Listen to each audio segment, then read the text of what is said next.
Time to put your tips in for our top 10. This week, we wanted your tips on planning executive retreats and events. What do you do to make it easier? How do you share the workload and not do it all yourself? And as usual, the responses to our top 10 list didn't disappoint. Our first two tips come from Sheila Brown in Victoria, BC. Sheila says that whenever possible, go visit the location. If your group will be staying overnight, you stay overnight to test it. Build a rapport with your on-site contact, as they can be invaluable with local knowledge and assistance. She also recommends that you know who your final decision maker is. Otherwise, you'll get a lot of direction from a lot of people who act like they make decisions. Always know who the final decision maker is and ensure that you have a clear vision of what they want for the event. Erin Plant from Terrace, BC says it is never too early to get the ball rolling. Things always take longer than you think, and the planning process is substantial. Start as early as you can, if you can book next year's event at this year's event, then do that. Number 4 comes from Dana Hoffman from Cleveland, Ohio. Dana says that she often has challenges finding adequate space for her events. So she recommends that when you are looking at alternative sites, to ensure that they have catering on site. Now, I also like the idea of alternative sites. Hotels are very similar and don't really leave a lasting impression in most cases. So looking at alternative sites is also a great idea for your events.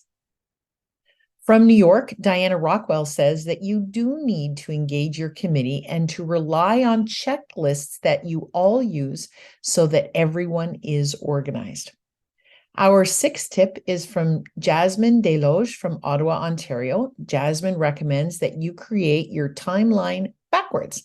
Start from the date of the event and work towards the beginning, listing all the activities in a chronological order, the activities, the deadlines, the responsibilities, and any special notes.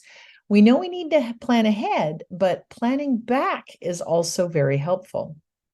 One of the elements that we use in our annual Admins Rock event is the run of show. It's a minute-by-minute plan of who is doing what, when, and what that means.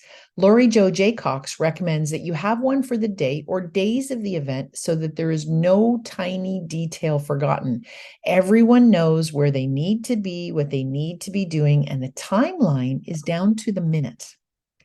Number 8 comes from Sue France and the UK. Sue says that you should always attend the event yourself to take messages, make sure that everything happens on time and it all runs as it should. Remember, you've got your contact there to help you as well.